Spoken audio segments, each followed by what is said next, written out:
On a sunlit afternoon in the heart of a 16th-century Flemish village, the air trembles with the sound of bagpipes. The earth beneath the dancers' feet is dry and packed, having long since surrendered to the rhythms of countless festivals. The red flag of St. George flutters from a building, its vivid color a signal to all. Today is not a day for work, but for revelry. And so they come. The villagers, the drinkers, the lovers, the musicians, drawn by the unspoken promise of release, of joy, of celebration. This is the world of Peter Bruegel, the Elder's The Peasant Dance, painted around the year 1567 in oil on panel, now housed in the Kunsthistorisches Museum in Vienna. Like its companion piece, The Peasant Wedding, it captures a moment in time so rich with movement, expression, and sound that the canvas feels almost alive. Both works are similar in size and may have been conceived as a pair, not merely as scenes of merriment, but as windows into the lives of the rural folk Bruegel so often chronicled. Yet beneath the vibrant surface of laughter and dance lies a deeper current, one of moral reflection and quiet critique. The scene unfolds during a village fair held in honor of a patron saint, likely St. George, whose flag marks the occasion.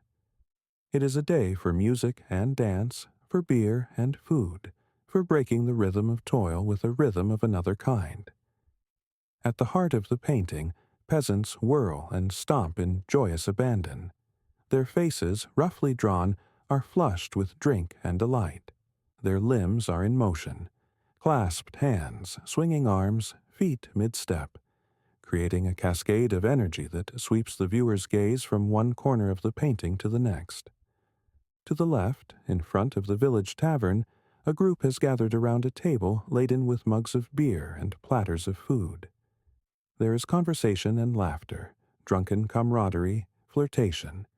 Some lean in close, others gesture wildly, and all seem entirely absorbed in the moment. There is a tactile sense of connection, not just between the figures, but between them and the viewer. Their joy is visible, infectious. On the right, a couple strides forward hand in hand, their fingers locked, their steps matched. Behind them, other couples run together, breathless and exuberant. The bagpiper, cheeks ballooning with effort, plays his tune with fierce intensity, driving the dancers forward with every note. His music is not only heard but felt, vibrating through the panel. Each figure seems carried by his rhythm, their movements bound together by the unseen melody. Yet Bruegel, ever the subtle observer, does more than simply record a scene. He composes it with deliberate symbolism. The painting is more than a tribute to rural life. It is a mirror held up to its audience. Look closely, and the pleasures on display are tinged with vice. Gluttony, lust, and pride thread their way through the dance. A man seated beside the bagpiper sports a peacock feather in his cap, a traditional emblem of vanity. Others drink too deeply, grope too freely, lose themselves in excess. And behind the dancers, largely unnoticed, stands the church. The dancers turn their backs to it, facing instead the tavern, the beer, the bagpipe.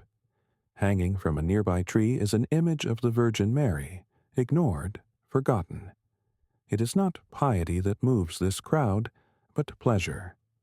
They revel not in faith, but in flesh and festivity. The moral undertone of Bruegel's work is clear.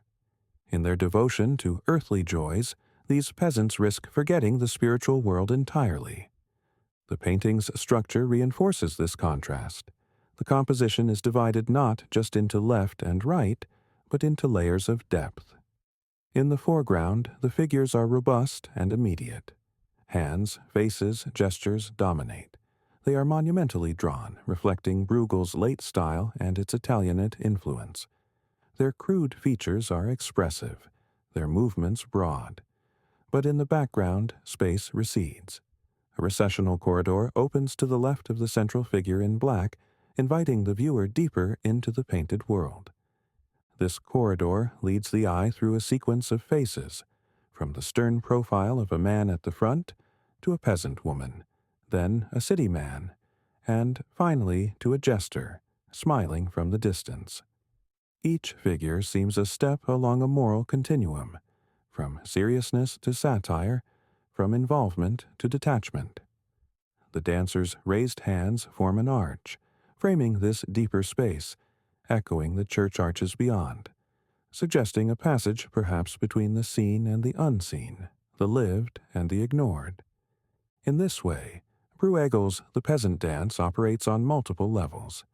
It is, at first glance, a celebration, joyous, communal, alive.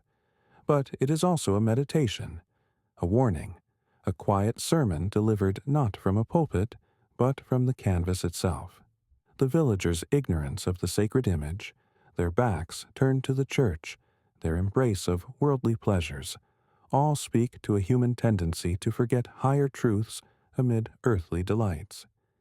And yet, Bruegel is not cruel. His peasants are not caricatures. They are real, flesh and blood, drawn with understanding.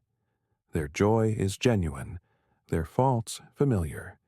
He does not mock them, he illuminates them, showing their world with both affection and honesty. There is no contempt in his brush, only observation.